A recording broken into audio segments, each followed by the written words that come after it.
शेवपुरी दहीपुरी, ज्यालाच आपण SPDP असंही म्हणतो, ही एक स्वादिष्ट चाटची रेसिपी आहे. गोड, आंबट, तिखट, मसालेदार असा हा कुरकुरीत चाट दह्यासोबत अतिशय उत्कृष्ट लागतो. चला तर मग बघूया असंच गोड चटणी आणि मसालेदार चटणीसह ही SPDP म्हणजे शेव बटाटा दहीपुरी कशी करायची ते.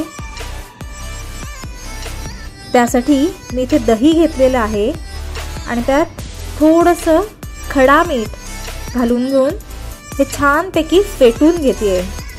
दह्यातल्या गुठळ्या पूर्णपणे मोडून घेते.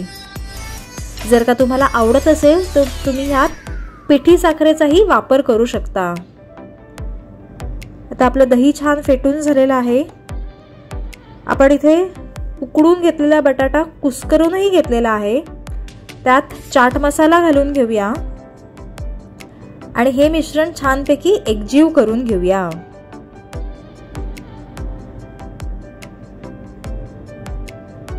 तुम्ही ह्यातही किंचितसं मीठ घालू शकता आणि थोडीशी कोथिंबीरही घालू शकता.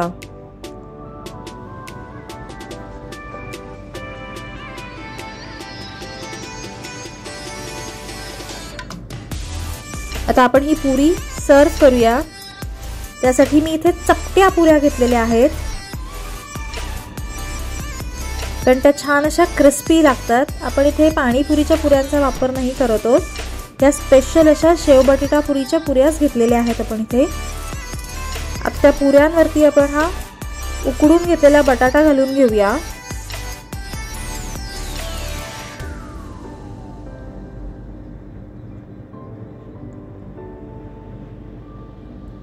त्यावर आपण उकडलेले मूगही घालून घेऊया. हा त्यातला मेन इन्ग्रेडियंट. आपण मूग मोड आणून कुकरमध्ये ठेवून त्यात थोडीशी हळद घालून एक शिट्टी करून घेणार आहोत. मूग जास्त शिजवू नका.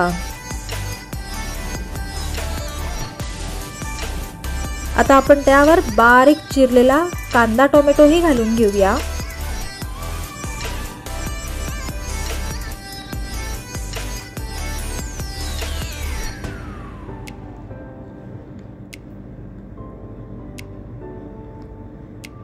त्यावर आपली ही चिंच खजुराची चटणी घालून घेऊया.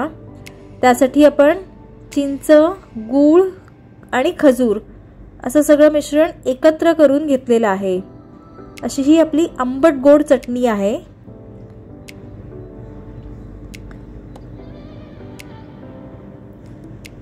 त्यावर आपण ही बारीक नायलॉन शेवही घालून घेऊया. शेव जरा जास्तच घालायची, पुरी पूर्ण झाकली जाईल इतपत आपण त्यावर शेव घालून घेणार आहोत.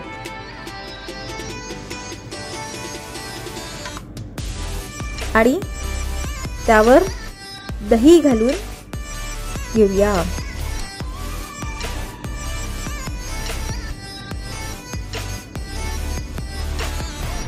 तुम्हाला जर का आवडत असेल तर तुम्ही ह्यावर डाळिंबाचे दाणेही घालू शकता.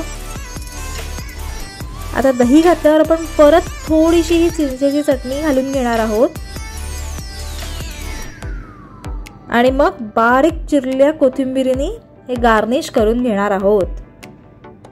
तर अशा प्रकारे आपली ही मसालेदार आंबट गोड तिखट अशी शेव बटाटा पुरी तयार आहे. तुम्ही ही रेसिपी नक्की ट्राय करून बघा. आवडली असेल तर लाईक आणि शेअर जरूर करा. पुन्हा भेटूया अशाच एका नवीन रेसिपी सोबत. धन्यवाद.